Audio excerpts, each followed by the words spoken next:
जिक्र होगा अमेरिकी सदर डोनाल्ड ट्रंप का, जिन्होंने एक बार फिर ईरान के साथ मुआहिदा जल्द होने की उम्मीद जाहिर कर दी है। चीफ मुज़ाकरातकार बाक़िर ग़ालिबोफ़ ने ट्रंप की धमकियां हवा में उड़ा दी। अमेरिका और ईरान के इस्लामाबाद मुफ़ाहमत की जानिब वापसी में बड़ी पेशरफ्त हो गई। ईरान और ओमान आबना हुर्मुज़ खोलने के लिए 60 रोज़ा आरज़ी मुआहिदे पर मुत्तफ़िक़ हो गए। अमरीकी सदर डोनाल्ड ट्रंप ने एक बार फिर ईरान के साथ मुआहिदा जल्द तय पाए जाने की उम्मीद जाहिर कर दी। व्हाइट हाउस में सहाफ़ियों से गुफ्तगू में ट्रंप ने कहा कि आबना हुर्मुज़ को दोबारा खोलने से मुतालिक डील बहुत करीब है, जंग जल्द खत्म हो जाएगी। वो खुद मुज़ाकरात में शामिल हैं। उन्होंने असलहा ज़खायर में कमी की रिपोर्ट्स को मुस्तरद कर दिया। I think we're doing very well. I just, I'm involved in the negotiation. I think we're doing fine.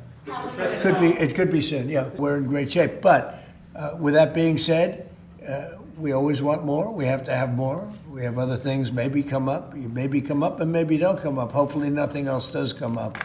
But we're in very good shape. We have literally massive amounts of ammunition. दूसरी जानिब ईरानी parliament के speaker और chief मुज़ाकरातकार Baqir ग़ालिबोफ़ ने Trump की धमकियों को drama करार देते हुए कहा कि अमरीकी सदर हक़ाइक़ को तस्लीम करें और अपने वादे पूरे करें। मज़ीद थिएटर की ज़रूरत नहीं, संजीदा और जिम्मेदार तर्ज़ अमल की ज़रूरत है। तर्जुमान ईरानी फ़ौज ब्रिगेडियर जनरल मोहम्मद अकरमीनिया ने कहा कि ईरानी फ़ौज मैदान जंग की अमली सलाहियत में मुसलसल इजाफा कर रही है। मुल्क की सलाहियतों पर इन्हिसार करते हुए फ़ौज में नया साजो सामान शामिल किया जा रहा है, जबकि ईरान और ओमान के दरमियान आबना हुर्मुज़ से ऑयल टैंकर्स और कमर्शियल बहरी जहाज़ों के आमद-ओ-रफ्त के लिए जारी मुज़ाकरात तकरीबन तय पा गए।